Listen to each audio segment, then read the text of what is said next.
Introduce you to Annie Weidman. Annie is our co-winner of the Great Temple Sinai Bake Off, and she has taught other women of Temple Sinai cooking classes for us. She has all sorts of research and figures out how Jews all around the world have cooked in the past and now, and she is going to share with us today one of those recipes. We are going to mute everybody so that we can just hear Annie. But if you have any questions, either type it in the chat or wave your hands or use the raise your hand feature on Zoom, and Tammy will be moderating the questions tonight, and we will be able to answer all of your questions. We may wait till Annie's pausing to answer a question. Yeah, just wave your hands and whatever. Exactly. We'll make sure that it happens. We want to thank you all for coming tonight. These have been really fun classes, and I'm sure this one will be too. And on that note, I'm going to send it over to Annie and mute myself. Okay, so can everybody hear me really well? Yes? Okay, good. Okay, so today we are making Kachapuri, which is Georgian, like the country of Georgia, not the state, country of Georgia. And this is kind of like their universal snack food. This is what people would serve to you if you went to their house. This is an appetizer before a big meal. They tend to have meals that are almost like an Arabic meal where they would have many dishes on the table, and this would be one of them. And there's different kinds of Kachapuris. This one is called an Reddy Kachopori. I don't know what that means. It is probably a region of Georgia. I can show you one. I think it's the picture still on my phone. We are not making this kind, but I had this kind in a restaurant, and it is bread dough that is made into a little boat, and it's filled up with cheese, and then they put an egg yolk on top and butter, and you stir it all up and dip. You tear off the edges of the bread and dip it in the cheese. And I had it in a restaurant in New York back when we could go to restaurants in New York, and it was wonderful. But this one is going to look like these. They will look completely, straight. They will look completely enclosed, and they have cheese filling in them, but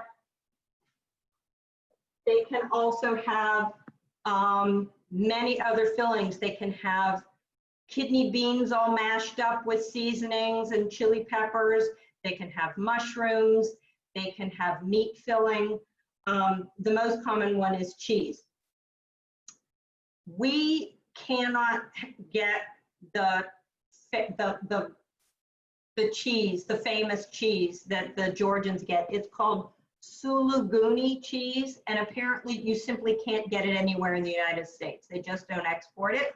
So there is a combination of cheeses that people say is reminiscent of the Suluguni cheese, but I have found these to be so versatile that you can basically wing it and put in whatever you want. And once you get the dough figured out and the shape figured out, these are really great because you can just experiment with all sorts of things as long as the fillings are sort of dry so they don't leak out all over the bread and make it soggy.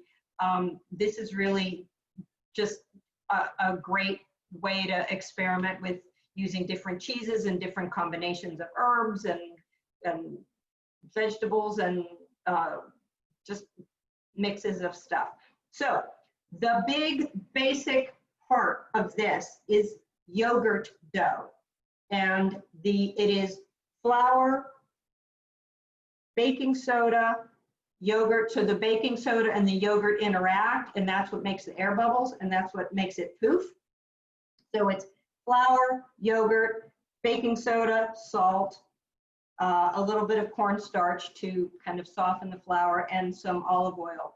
The Georgians apparently don't really use olive oil. They use safflower oil, but a lot of people use olive oil, so I'm using olive oil. So do you need the exact, the amounts, Mara? Do I need to tell them the amounts now? Yes? Yes, you'll need to tell them the exact amount. Okay, so flour, it's just regular all-purpose flour, and I usually do about 7 ounces. And if you don't tend to weigh your flour, that's just short of 2 cups. But it doesn't matter because it's when you make bread, it's just sort of like you stop putting in flour when the dough feels right. So even if you just have 2 cups of flour measured out, you probably won't use quite all of it.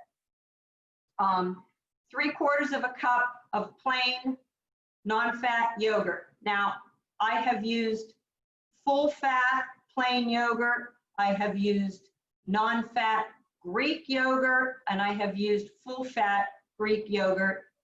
If you use Greek yogurt, I would say to probably use about 1/2 cup of Greek yogurt and maybe 1/4 cup of water. You just have to stir in water till it kind of looks like regular yogurt, because if you just use straight Greek yogurt, it's a little dry and you have to add some water. So you're better to just add some water back in, or just get regular, you know, regular plain non-fat yogurt.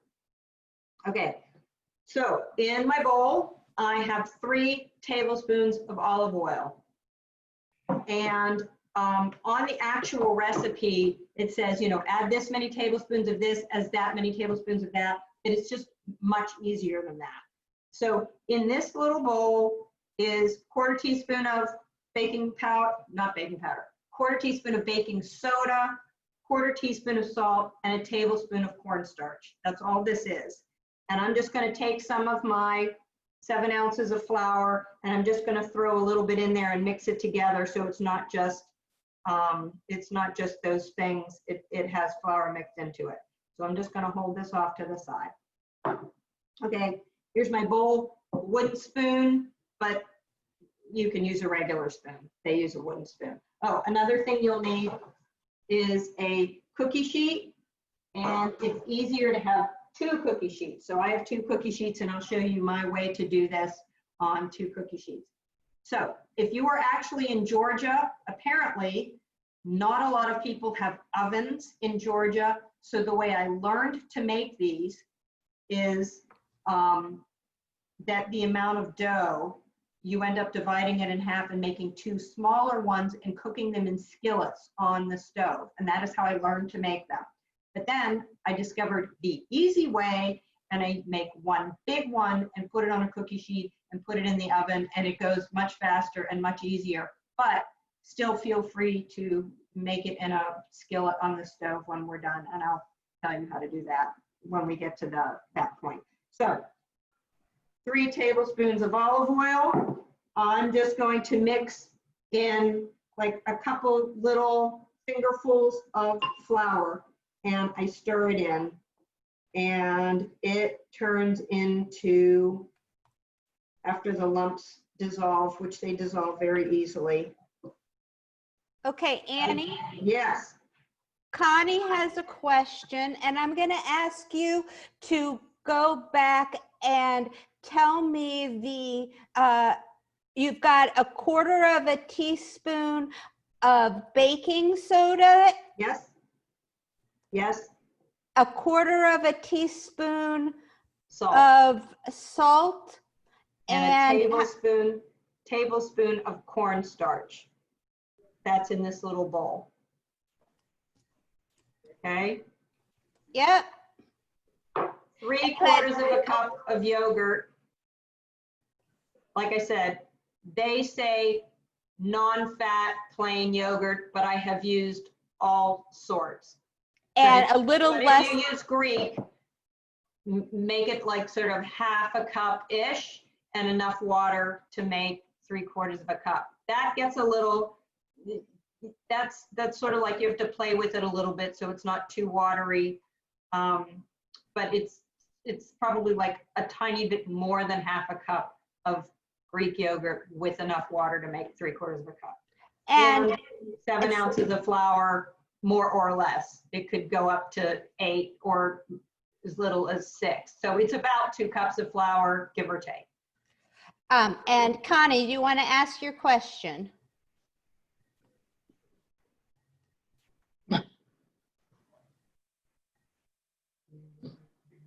Nope. Yes? Maybe she doesn't know how to unmute. No Yes, question. she does. I can't see her, so. Hold on. Am I muted now? You're unmuted. What's your? Okay. My question was the same as yours, the amounts. Okay, there we Yeah. go. So Okay. strictly, and if we don't know in advance the amount, so. Okay. Oh, and the olive oil is 3 tablespoons of olive oil. Okay, that I recall. Okay. Okay, so I've put all the ingredients in the chat, so you have the Okay. amounts. Go Okay. ahead, Annie. So now we have just sort of this olive oil flour, just soup. So it's just a little bit to make it dissolve better. So after you add, like I said, it's like a couple little handful scoops of flour and it all dissolves. Then you just stir in all the yogurt at once.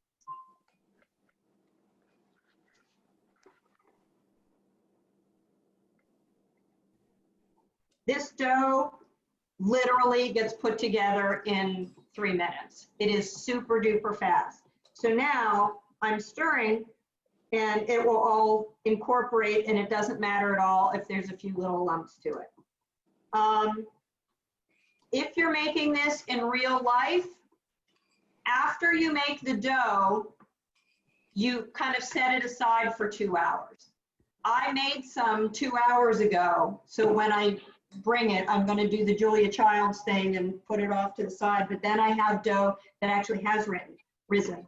So if you don't want to make this right along with me at the same time, I do not know how this dough is, if it is directly made and then directly baked. I don't know if it really needs to rest for 2 hours because I've never done a test run on baking it right after I did it. But in the recipe, you are supposed to let it sit after you make the dough for 2 hours. So I will go over that. Okay, so here, I've mixed in all the yogurt. That's it. So now I'm just going to put in about half the flour and I'm just going to stir it.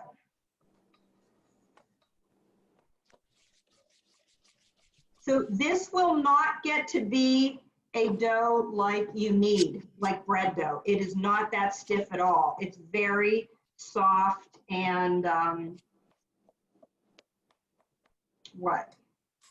puffy, fluffy. Okay, so after you mix in about half the flour, go ahead and dump in your little cup of baking soda, salt, and cornstarch, and that just goes right in.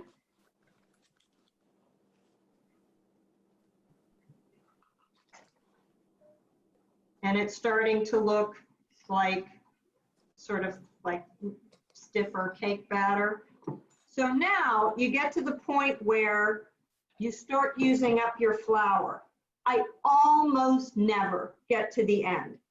It's usually just short of using up the full 7 ounces, but it really depends on how watery your yogurt is. So what we're looking for is a dough that is not wet and sticky, but it's not firm and dry either. It's super, it's like baby tushy. It's like nice and smooth and soft, but it's not sticky or wet. So I'm just going to keep adding a little bit more. And you can get to the point after you're mixing it, I don't know if you can see this, it's starting to get stiffer. So if you feel like mixing it with your hands so you can touch it and feel if it's still sticky, go ahead and mix it with your hands, because that's kind of what I like to do anyways. So I'm just mixing this up. You were right.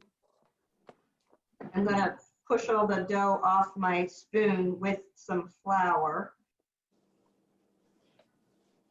Is there a brand of yogurt that you like the best or that works the best? How about Giant Eagle Dummel plain yogurt? That's, I have used Dannon, I've used Faye, the Greek, like the 2% yogurt. I've used whatever, Chobani, whatever's on sale that day, because you don't really eat it. It just goes in the dough. So I don't have a brand that is, you know, better or worse, because it's just kind of incorporated in the dough. So I'm getting down to the end of my flour, but I'm not there yet. So now I'm just going to mix it with my hand, and you will feel that it's starting to make this nice, soft, like I said, it's not nearly as stiff as bread dough at all. It's just nice and soft and plump.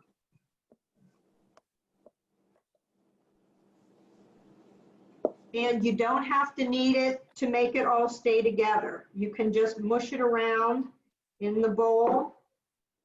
I'm just sort of like cleaning the bowl with the flour as I go along, and it'll make a nice ball. I'll show you in a second. Can you see that? So I'm just sort of mixing it so all the dry flour incorporates.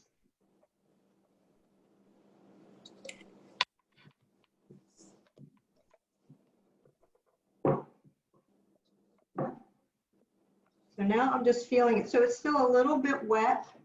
So I'm just going to sprinkle a little bit more flour on it and just sort of mush it around a little bit to make a ball. But this is pretty soft dough. So once it's done, I would say, well, you can see I probably have maybe 2 tablespoons of flour left. That's all. So just sprinkle some flour in the bowl. Put your nice ball of dough. That's it. It's done. In the bowl. Sprinkle some flour on top. And then just set it off to the side in your kitchen with a towel over it. Here's my Julia Child dough. So we're just going to set this off to the side. But because I'm not using this dough right now, I'm going to actually put it in my refrigerator and see how it is to bake tomorrow morning. So, put it in the refrigerator. But now, here's my dough. Annie, why don't you give people a couple of minutes to catch up with you? Oh, okay. If you're doing it, go ahead and catch up. I'll wash my fingers.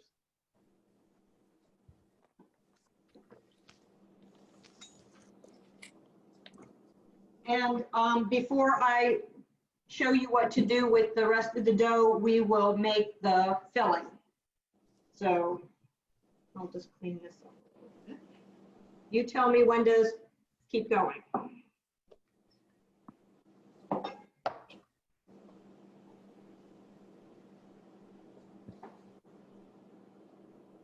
So those of you who are cooking alongside, if you want to give me a thumbs up when you're ready for Annie to go forward, that would be great.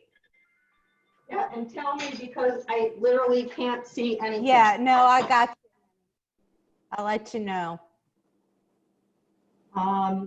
So I will tell you, as long as I'm doing this, that these, because I've made them, I don't know, 10 or 12 times now, they're very forgiving. So if you think it's not wonderful, or there's a hole in your dough, or your filling's weird, it never matters. They're always beautiful and delicious when you're done. So there.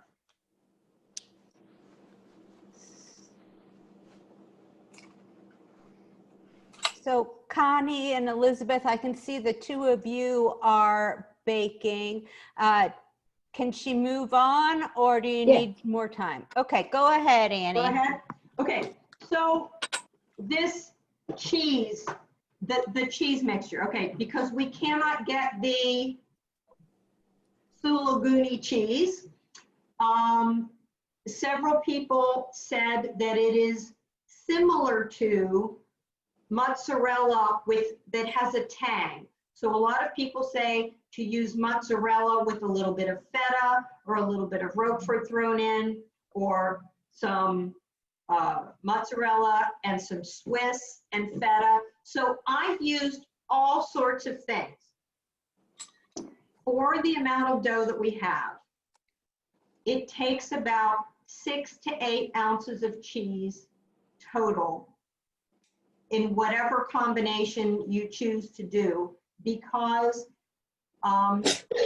there gets to be a critical mass that gets to be too much cheese for the amount of dough. So kind of, sort of, if you have other things in with the cheese, definitely keep it to 6 ounces. If it's just cheese, you can probably creep up to 8 ounces. So I took, just goes to show you that you can use anything you have.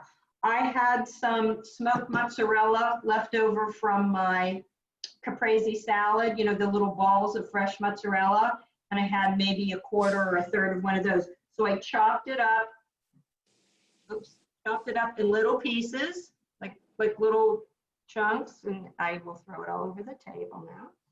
I have that. I have some feta cheese that I crumbled up, and I have Giant Eagle Italian 6 cheese blend that you can throw on pizzas that you make or whatever. So that's finely shredded, all different kinds of cheese. It has mozzarella, it has provolone, it has Parmesan, Asiago, Fontina, and Romano cheeses. So all of this together is equal to 6 ounces of cheese. Okay, Yeah. couple questions, Annie. Yes. One is, could you spell for us the fancy name of the Georgian cheese? The fancy name of the Georgian cheese that you can't get? Right. Suluguni, S-U-L-U-G-U-N-I, Suluguni Thank you. cheese. And Matt wants to know if you've ever tried making it with fake cheese. Fake cheese? Like vegan, I assume he's talking about like vegan cheese. So because you can also make these with red bean, kidney bean, like mashed up kidney beans with seasoning, which is very Jewish and very common apparently. You can do it with mushrooms. I would imagine anything you want to put inside, you can put inside. There's even a meat one that used raw ground up meat that's all seasoned that you put inside. So I am sure that you can use it, because the point is it's not like stretchy and like pizza cheese on top. So even if vegan cheese doesn't stretch very much, which I don't know anything about it, I am sure that it is fine to use. Any other questions? Nope, not right now. Okay, so I have all this cheese, 6 ounces of cheese, and I'm going to, oh, here it is. I'm going to just mix it up with an egg, but I have actually done this without an egg. So an egg just sort of holds it together in a mass so you can put it on the dough more easily, but you don't have to have an egg. But I'm going to put it in today. And depending on your cheese, depending on how salty your cheese is, you can put in salt and pepper. I'm going to put in some pepper. But because I have a reasonable amount of feta in here, I'm not going to put any salt in. And I'm just going to stir this up, and it's just going to make, cheese that's held together with an egg. I mean, and that's pretty straightforward. So here's the cheese stuff. So Annie, yes. Paula wants, it says there's a Russian food store on Murray Avenue across from the Greenfield Giant Eagle. But you don't think they would have this type of cheese either? So because this is from Georgia and not Russia, I would imagine only if they have, the import license to get it. Apparently, like, you can't even get it in New York. So if you can't get it in New York, I don't know that you can get it here. But it doesn't matter, because when people have actually tasted the cheese, they go, oh, it tastes like mozzarella with a little bit of tang. It's like, so why are you killing yourselves? Make it mozzarella with a little bit of feta or Roquefort, because they say that's how similar it is. So here's my filling, like that. Whoa, dumping it out on the table. So because I really like mushroom and cheese ones, so I took about 6 or 8, I don't even remember, mushrooms, just regular white button mushrooms with some cremini mushrooms, and I sauteed them really slowly, mostly to get the water out of it, because that's the thing you don't want. You don't want the filling to be really wet, because it makes the dough wet. So I put in some thyme. Thyme, for whatever reason, thyme, cheese, and mushrooms is heavenly. So you can use fresh thyme, and I can't tell you how much. Some, put in however much you like. Dill is really good in these. And I've also used some fresh oregano. So after I cooked the mushrooms, I squeezed them out really good just to get them dry. So this is just some mushrooms. I'm not going to use all of them. It just depends on how fat the filling is starting to look, how much mushroom I can get on it. So that's the filling. It's cheese mush, however much you want to do, 6 to 8 ounces. And here's some mushrooms. You can chop up cooked spinach and squeeze it out till it's really dry and mix it in with your cheese. Any kind of herbs that you want. Like I said, for whatever reason, thyme and dill are really good. Oh, the Georgians, if you're going to be particularly Georgian, they're very big on tarragon.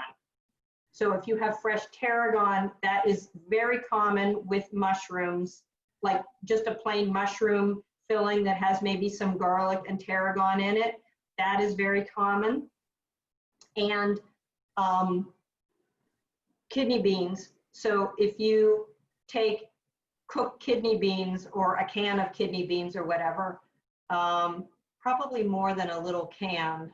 I'm trying to think, it was maybe 8 ounces of kidney beans that are cooked, and just mash them with the potato masher and some really well minced up garlic. And they do like dried red chili pepper, like a little sprinkling of that and some salt. So you have a nice dry bean mixture that was delicious in this, and you can use that as well. So there's all these very Georgian things, but apparently the bean ones particularly are very Jewishy. Okay, any more questions before we do our dough? No, go ahead. Okay, so my dough has sat on the counter with the towel over it, has some flour on the top, for 2 hours. It's nice and puffy. This is the nice, you're gonna just wanna stand and play with your dough. It's really nice, fluffy dough. So if you wanna cook these in a skillet, you need to do this by dividing your dough in half, dividing your filling in half, and making 2 smaller round ones. You're gonna close them up and seal them exactly the same way, and cook them on a very, very low skillet, like as low a heat as you can get on your stove.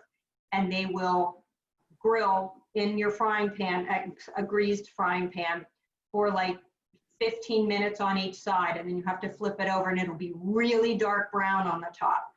In the oven, it tends to look more like pizza dough bread, but when you do it in the frying pan, it gets really dark on top. So I'm gonna show you how to make one big one. The easiest way to do it, I have found, is that you press the dough out on one big flat thing, like one big pancake. We're gonna then put the filling over the middle, like make a bullseye. So the dough is gonna be rolled out to about 10 inches. Not rolled out, you just pat it out. That's how soft it is. It will be out to about 10 inches. We're gonna make a disc, not a pile, a disc of filling that's about 5 inches. So when we fold over the dough, it will all meet in the middle, and I'll show you.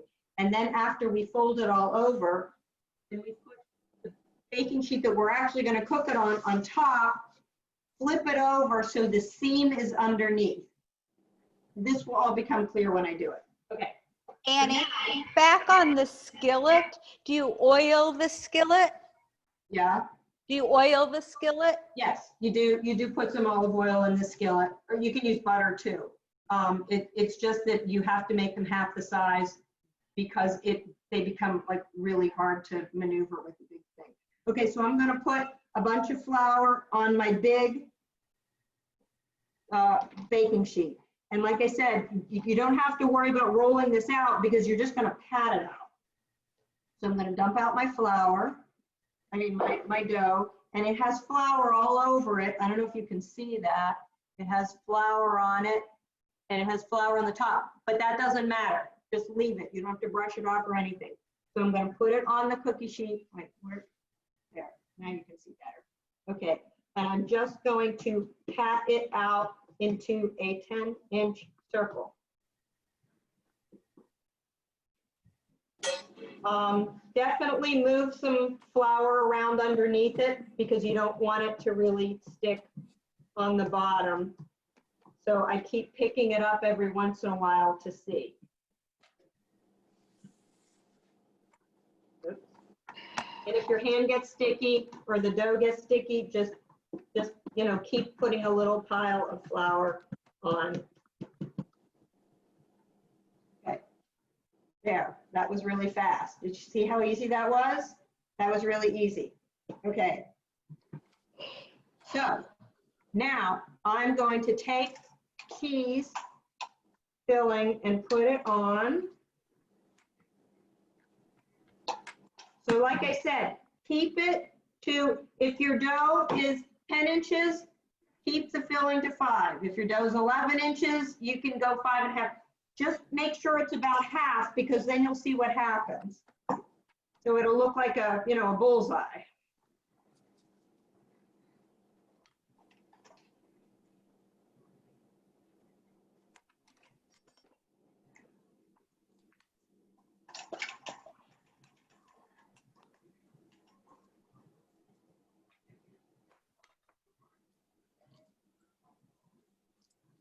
Okay, so now I've put all the cheese on, and now I'm going to put some mushrooms on top of that, but I'm not going to pile them. I'm going to lay them flat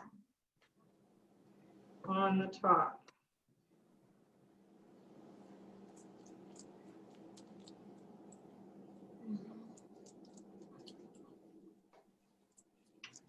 And like I said, the filling is where the fun part is.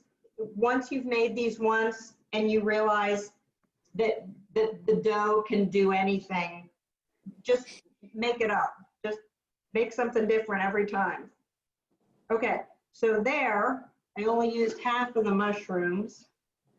So there's the mushrooms. So now I have to go wash all the mushroom off my hands.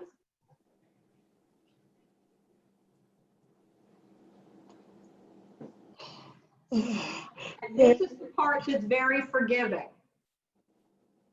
Even if there's holes and stuff in it, it doesn't matter. Okay, so what I'm going to start to do, whoops, there. I don't want to dump this off the table. I'm going to start picking up the dough and just almost pleating it around stuff. Here, can you see what I'm doing? There. I'm picking it up and making these pleats, bringing it over, bringing it over, and bringing it over. So, can you see that? So now, very carefully, I'm going to keep pushing it, the hole smaller and smaller, and pinching it so it all seals up. And because the top has all these pleats in it, it's fatter than the bottom. So you can push it around a little bit and make it thinner. to make it close up.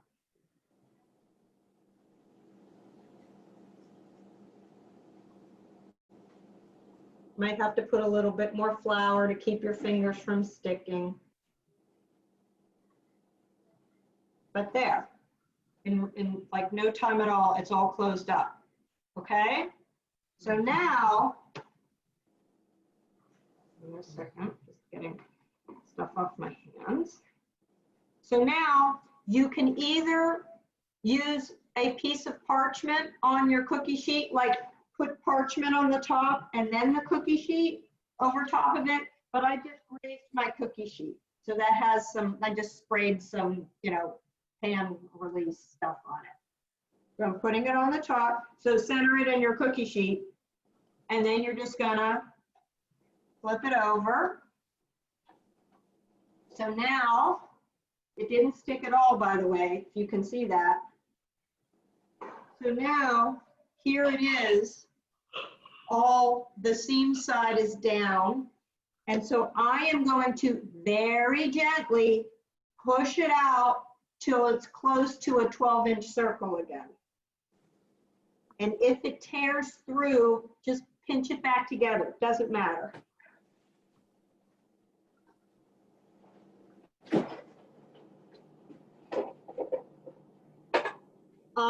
All the recipes I have say that these really should not be any fatter than about 3/4 of an inch.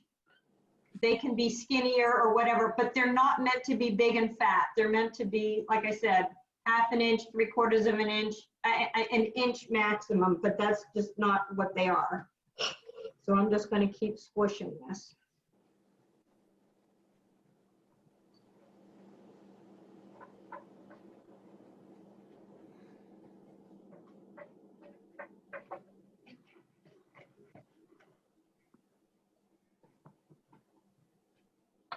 And there it is. And that's, I'm gonna get a ruler. This is, yeah, so mine is only 10 inches. So depending on, you know, what you have in it, you can make it go out to 12, but this one is really only 10 to 11 inches. So you can see that the stuff is starting to like press into the dough on the top, but that doesn't matter. So all you need to do now, if you're baking it in the oven, you need to cut a little air vent. So I'm just going to cut like one little slit in the top, like you're making a pie, and you need to do that. If you're frying them in a skillet, so you do that exact same thing with half the dough and half the filling, and you know, put your little pleats and do it, and you put it in the skillet, but you can cook it pleat side up first, because then you will flip it over and cook the other side in the skillet. So it doesn't matter if it's one side up or down. So you will do 2 at once, and it's best to have 2 skillets going at the same time because it takes a while. So now that's it. It's done. I cut the little slit in it, and we're just going to put it in the oven 425 for about 15 minutes. It should be really nice and golden brown, not super pale. It should be a nice brownie color. So now I'll put that in the oven.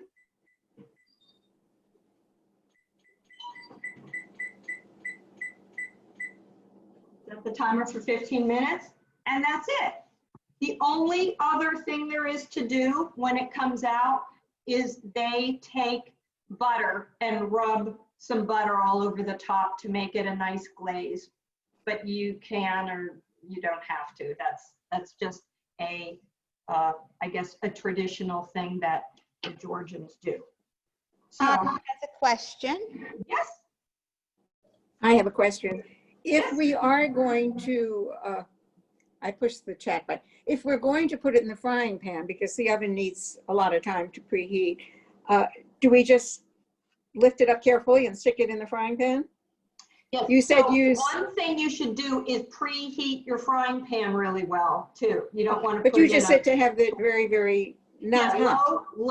Low heat with some oil in it, and if you have it on a cookie sheet, you can just sort of like slip it in. And once it cooks on the one side, you can like keep looking under with a spatula and it'll be nice and brown. Then you can pick it up with a big spatula, or, you know, put a plate over the top and turn it over and then slide it back in like you'd be making a frittata, something like that. You can do that, or you can just use a big spatula, because by the time that they cook on one side, they're somewhat sturdier. Question? Does anybody else have any more questions?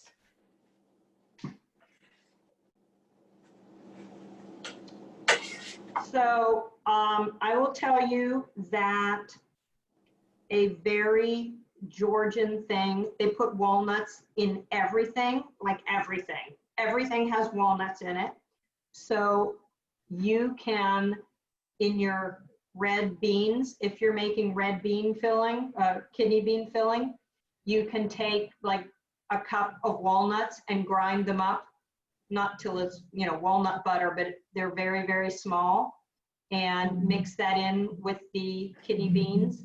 And like I said, dill is really good in that. Maybe cilantro is good in that, and a little olive oil, and to make this bean and walnut stuff, and it is addictive.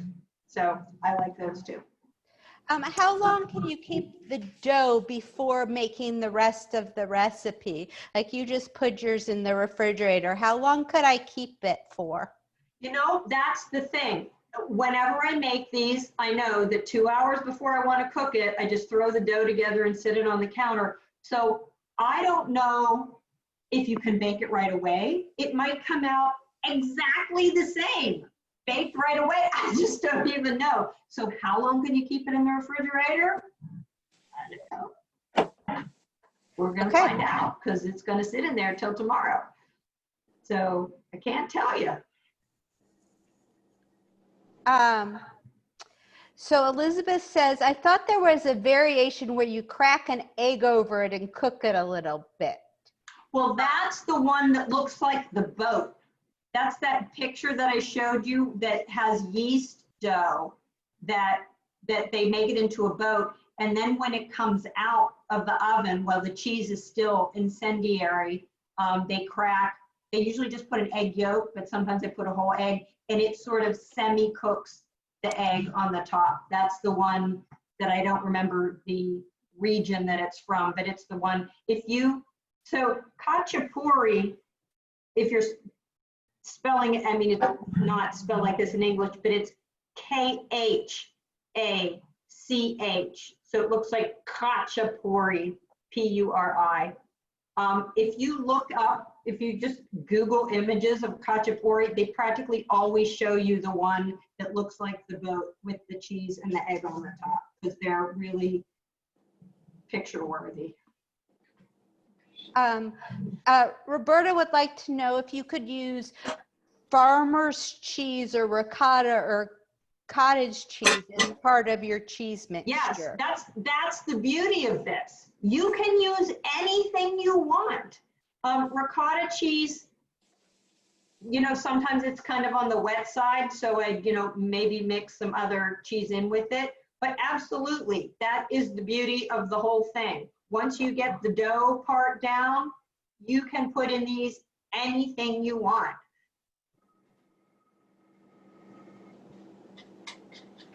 Does anyone have any other questions? Well, I'd like to thank Annie very much for sharing this with us. Next week, we are going to head to Romania. So we will be flying from Georgia to Romania, and Steffi will be our chef, and she will be teaching us how to make mama liga, which is Romanian polenta. I had mama liga almost every morning growing up because my family is Romanian and that's what we always had for breakfast. So Steffi will be teaching us how to make her mama liga next week. So make sure you sign up so you get the list of ingredients. And Tammy will be sending out the recipe after after this, sometime either tonight or tomorrow. So you will have the recipe from Annie. And unmute yourself so we can all give Annie a big round of applause. I do not need applause. So are we hanging around for it to come out of the oven, or are we going now? So it's up to what people would like to do. If they would like to sit here and chit chat for a little bit and see what it looks like, it's up to people. Happy to keep it going. About 15 minutes. And of course, it depends on how fat you pat it out to. But they take pretty much 13 to 15 minutes. But like I said, the dough is always better if it's a nice brown, not super pale. It should be a nice brown color. And then, like I said, you can rub butter on the top of it. But Connie, go ahead. Well, my question was in the frying pan, about how long does that take? it really depends. When I say turn your stove really far down, stoves can be anything. So just keep peeking underneath and make sure it's like a very nice brown color, nice and dark. I mean, not burnt, but it's nice and dark brown. Before you Should it be flaky? So I can't tell you how long, but probably at least 12 to 15 minutes, but it really depends on your stove. So you have to kind of keep peeking underneath. And then you flip it over, correct? And then you flip it over. Oh, obviously. You know what I remember doing is when you cook the first side, you can put a lid over the top and it helps, heat up faster. But then when you cook the second side to let the steam escape, you take the lid off. I mean, not a tight lid, but you have like a big pot lid that you can cover your frying pan with so it fits loosely. I remember doing that. Good, thank you. Sure. So nobody seems to be getting off, Annie. So I am guessing so they want to sit and chit chat until it comes out of the oven. Exactly. Okay. It looks to me like we've only got like 9 or so minutes, right, until it comes out. 6 minutes and 35 seconds, it says. So I'm going to pull up a chair. Oh. So people are more than welcome to unmute and talk and ask questions. Or so the recipe, Maura, that I gave you, I did not give the recipe for the bean filling. But I can go get my cookbook over here and read it to you. Okay. Shall I do that? Sure.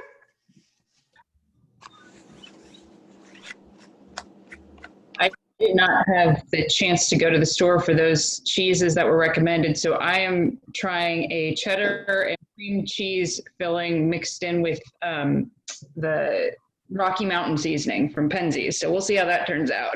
Wait, what was your cheese? Cheddar and cream cheese, because that's what I had. So I was like, well, I'll try it, see how it goes. You know what? Yep. Let it rip. Yep.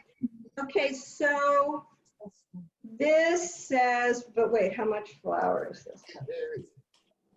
Oh, it's 4 cups flour. Okay, so this is about half. This is if you boiled the beans yourself. Okay. So it would be half a pound of beans that are boiled with a bay leaf and some salt and black pepper. And then you drain them after they're nice and soft and put in like a 1/4 teaspoon of red chili flakes, if you like red chili flakes, because the Georgians like spicy things. And you just take a potato masher and mash it up. And it should be, look like mashed potatoes, but it's red beans. And then you would put it in the bread the same as you would. And you said that you could also then add garlic and or the ground up walnuts is fabulous. With either, I've used cilantro, which is very good. I've used dill, which is very good. And like I said, I don't have any tarragon in my garden, but apparently tarragon is particularly Georgian. Okay. Tammy, I'll add that to the recipe and send it to you before you send it out to everybody. And I would think that any sort of onion in these would be good, like if you sauteed onions or scallions or anything. I mean, like I said, you can cook spinach and squeeze out all the liquid and chop it up with all the cheese. You can The dough and then shovel can stuff. do anything. That's exactly it? right. Exactly.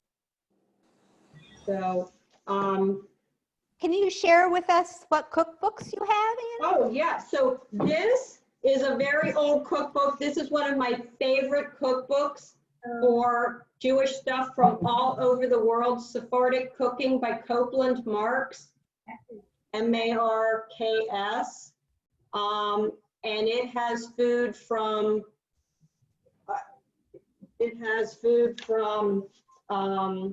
Northern Africa, Yugoslavia, Turkey, Syria, Iraq, Persian stuff, Indian stuff, Pakistan, Afghanistan, Uzbekistan, all the stands, Georgia, Kurdistan.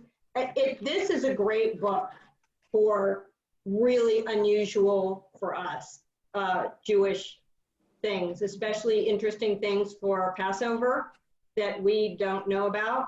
This is a great book. But the book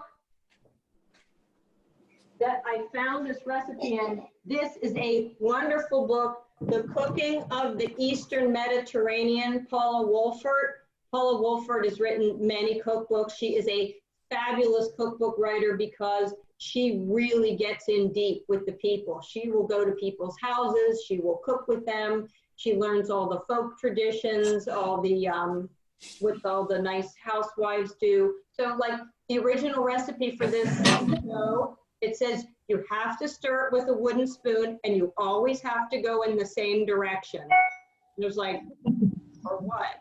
Like, what will happen to you? But that's like what the ladies would tell her. But this is a really interesting cookbook, lots of super interesting things. And the Kachapuri is one of them in here. What else would be on the table with that? With oh my goodness, lots of pickles and cucumbers and tomatoes, and they cook little game birds and make blackberry sauce and walnut sauce to go on the chicken or the game birds, and they have different types of cheeses. And yeah, so if you Google, show me, picture of a Georgian lunch, and there's all these dishes on the table, and it makes me really want to go there. Got reduced fat. Like I told him to. Aren't you impressed? Yeah, but we already had it. No, we didn't. So these are two of my all-time favorite cookbooks that have super interesting things. This one doesn't really have much Jewish stuff in it, but this one is really great. It's probably 25 years old. It's, oh, maybe even older than that. This is from 1992. So is that the Marx that has written like all of the history of Jewish cooking cookbooks? Is it Gil Marx? No, it's Copeland, C-O-P-E-L-A-N-D, Copeland Marx. He's written books about food in like South America and other, at least I think it's South America. He's written a couple books. I mean, he's dead now. He died a bunch of years ago. But that's a really great book. And, oh, my timer, wait. Let's see.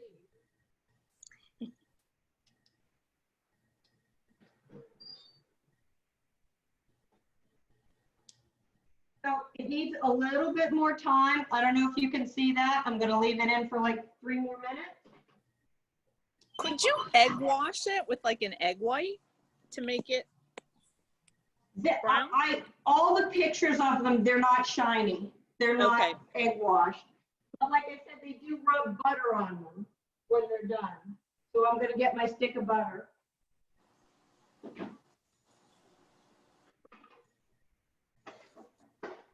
Or not enough butter, as the case may be, but we will rub it all over the top when we're done.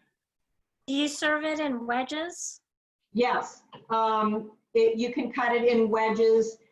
This size, my husband and I eat a whole one for dinner, cut in 6 wedges, and there's always 1 wedge left because I eat 2 and he eats 3. But this with the salad is enough for us to have for dinner. And when we have company over, sometimes we cut it in 8 wedges for an appetizer. Or we make each couple, you know, in COVID times, you make your little one for you and the other little one for your family, and then they sit far away on your porch and they eat theirs and you eat yours.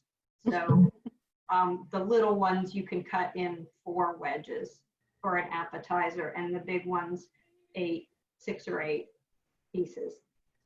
But when it comes out, I can show you, because I'm going to cut it with a pizza cutter. That is the easiest. That's the easiest way to cut these. Here, let me get the stuff out of my so you can see.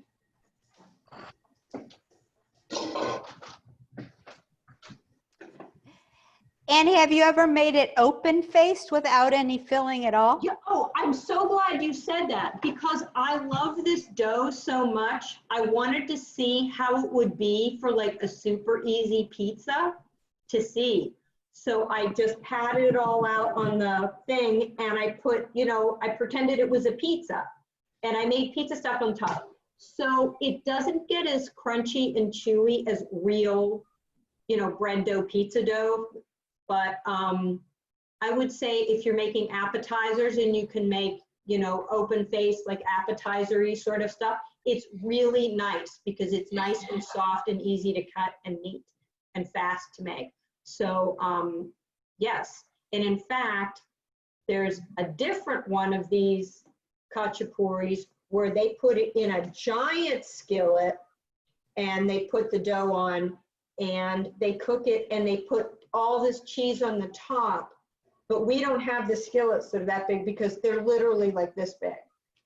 I don't know what they do with them, but that was one of the pictures in my Georgian cookbooks, this massive dough thing with cheese stuff all over the top. Okay, so now,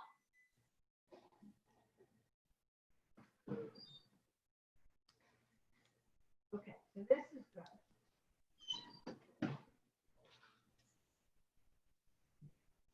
Can you see that? Can you Yes, see it's beautiful. So there, that's what they look like. And I'm gonna put my cooling rack down here. Put it here. And then I'm just gonna take my nubbin of butter and just rub it all over the top. And I don't know why they do this. Maybe it just softens it a little bit, or maybe it's just butter, so it's good.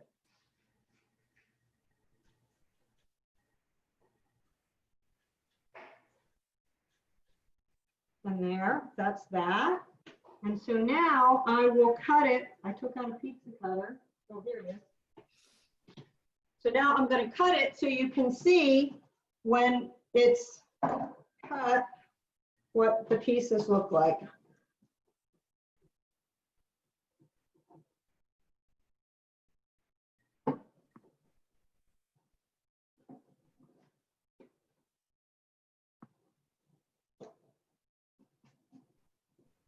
So here, I'll pick it up with a.